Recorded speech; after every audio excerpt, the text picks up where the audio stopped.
Oke, halo semua. Welcome back to my class.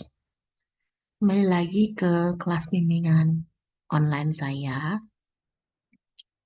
Kali ini kita akan membahas selain SAGE ya, karena minggu lalu sudah, eh, bukan minggu lalu sih, beberapa minggu lalu saya sudah pernah membahas tentang penggunaan SAGE. Dan saya rasa kalau hanya penggunaan SAGE tidak cukup, karena kita perlu menyesuaikan sesuai dengan bab 3 yang telah kalian buat. Karena di sana selain SAGE ada web engine yang lain seperti Open Knowledge Map. Nah, kali ini saya akan coba memperkenalkan penggunaan dari Open Knowledge Map. Nah, sekarang gampang saja ya, kita mulai saja. Di sini kalian bisa klik Google dulu. Kita bisa mencari Open Knowledge Map itu di Google. Nah, begini tulisannya, Open Knowledge Map. Nah, kalian pilih yang paling atas, yang ini.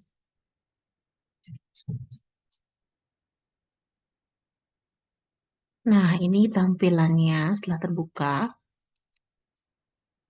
Nah, di sini kalian pilih base atau all disciplines. Karena kalau kalian memilih yang di atasnya itu PubMed, itu khusus untuk kesehatan. Jadi kita pilih yang segala macam rumpun ilmu atau disiplin. Nah, sebelum kalian search atau mencari yang kalian mau, kalian harus refine your search. Nah, di sini kalian cari yang custom range. Custom range itu dari tahun 2015 sampai atau to 2025. Nah, sekarang selain itu kalian bisa klik most relevant, pakai most relevant ya, jangan most recent. Setelah itu types of document atau document types itu di sini akan lebih baik kalian fokus di artikel, journal or newspaper article. Itu saja. Nah, sekarang kita coba untuk mencari atau untuk mengetik keyword kalian. Misalnya, saya contoh, em, saya memakai beberapa topik ya, misalnya English language learning. Ya, nanti sesuaikan dengan keyword kalian. Nanti cek bab 3 kalian. Di situ ada keyword kalian. Nah, di sini saya akan menggunakan N. Seperti ini, ketik N. Kemudian lanjutkan ke keyword berikutnya. Di sini saya coba memakai uh,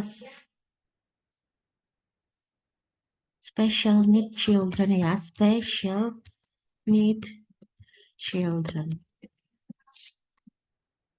Kemudian kalian bisa sampai 3. Misalnya especially children's and bisa pakai learning ya misalnya. Apa saja tergantung, ini hanya contoh. Kemudian setelah itu kalian bisa go. Nah, kita tunggu. Kadang-kadang bisa jadi atau bisa saja tidak muncul atau tidak ada. Nah, kalau tidak ada, bisa kalian ganti keywordnya atau misalnya dari 3 tadi keywordnya, turunkan menjadi 2 keywords. Seandainya 2 keyword juga tidak ketemu, kalian bisa mengganti hanya 1 keyword saja. Tergantung penemuan kalian. Ya, kita tunggu.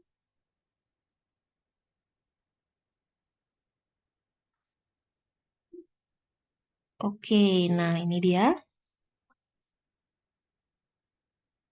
Nah, ini bisa terlihat ketemu sekitar 78 dokumen atau 78 artikel. Nah, dari 78 artikel ini, kalian catat. Kalian catat ya. Misalnya ini ya, saya stop share dulu. Sama seperti beberapa minggu lalu yang saya sarankan, mirip seperti Sage, kalian juga harus list atau menulis penemuan kalian. Misalnya, tadi kan kalian menemukan 78 artikel. Kalian tulis 78 artikel. Misalnya kalian tulis first search. Search. Atau pertama, kalian isi dulu open knowledge map. Kalau kemarin kan kalian isinya bukan open knowledge map ya. Kalian pakai Sage, sekarang pakai open knowledge map. Nah, tulis di sini yang pertama yang kalian harus isi adalah first search. Penemuan pertama ya.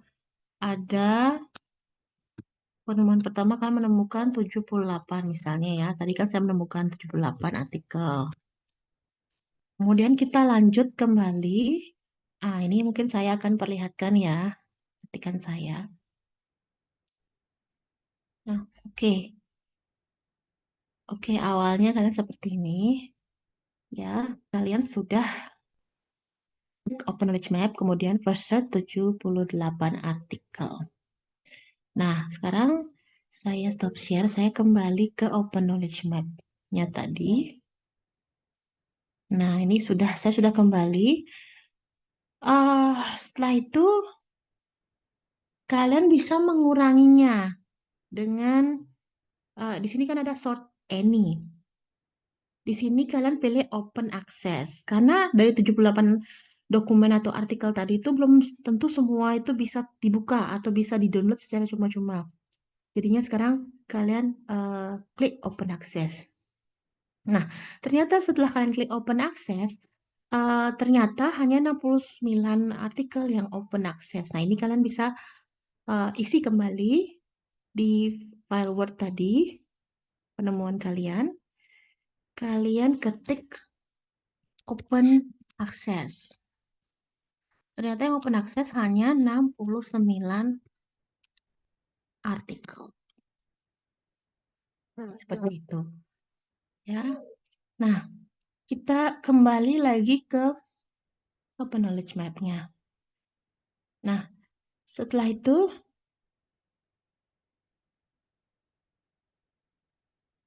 kalian bisa, kalau relevan kan sudah relevan sudah.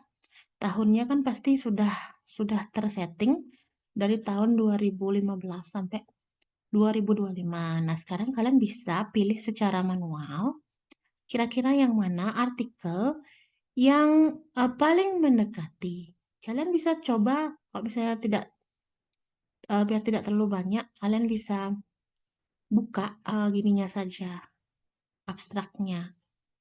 Abstraknya tuh gimana bisa dibuka. Itu PDF-nya. Di sini klik open the PDF.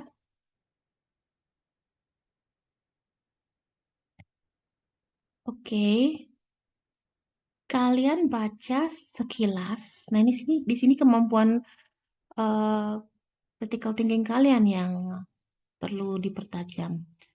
Maksudnya itu apakah ini sesuai tidak dengan kriteria dari artikel kalian? Ya, misalnya ini kita turunkan. Nah, bisa kalian baca abstraknya. Apakah relevan, apakah sesuai atau mirip dengan topik kalian? Nah, kalau misalnya sudah dicatat, boleh langsung di-download. Ya, downloadnya gampang. Tinggal di sini, ya di-download. Selain kalian download, jangan lupa kalian juga bisa export ya. Export this document. Ekspor citasinya ya. Bisa, kalau kalian tidak memiliki, ini sih BibTeX sih, saya sarankan download saja, jangan di copy ya, karena ini bukan reference yang bagus. Ya, kalian download. Nah, di sini kalian sudah punya yang bib. Biasanya kan RIS, tapi ini bib juga nggak apa-apa, nggak masalah. Jadi kalian punya dua. dua sudah punya dua source maksudnya ada dua data, ada artikelnya kalian punya, kemudian kalian punya yang versi referensinya atau referensinya yang akan kalian bisa masukkan ke Mendeley. Nah, itu kalian sudah punya. Oke, selanjutnya sama ya. Kalian bisa lagi turun ke bawah. Kalian cek-cek apakah judul artikel ini sudah relevan atau cocok sesuai dengan artikel kalian. Ini banyak ini. Iya. Nah, misalnya kalian menemukan kira-kira yang relevan, kalian tulis seperti ini atau ketik di Word kembali. Setelah kalian baca, ya setelah kalian baca, kalian menemukan artikel yang relevan sebanyak misalnya 13 artikel. Ya, segitu. Nah, nanti kalian bisa hasil temuan ini kalian bisa tambahkan dengan hasil temuan dari Sage kemarin. Misalnya tadi saya sempat buka salah satu punya kalian, Sage kalian itu ada 3 artikel yang kalian temukan. Nah, ditambahkan ini yang dari Open Knowledge Map. Begitu. Ya, so itu caranya, itu adalah cara untuk menemukan artikel yang relevan dengan menggunakan ini Open Knowledge Map. Ya, mungkin setelah ini saya akan menjelaskan tentang web engine yang lain. Kan kita sudah mempelajari Sage, kemudian Open Knowledge Map, dan ada lagi Connected Paper. Mungkin setelah ini saya akan membuatkan video khusus untuk kalian. So yeah, that's all for this new information or new knowledge for you. Nanti sampai ketemu lagi di video selanjutnya. Bye-bye.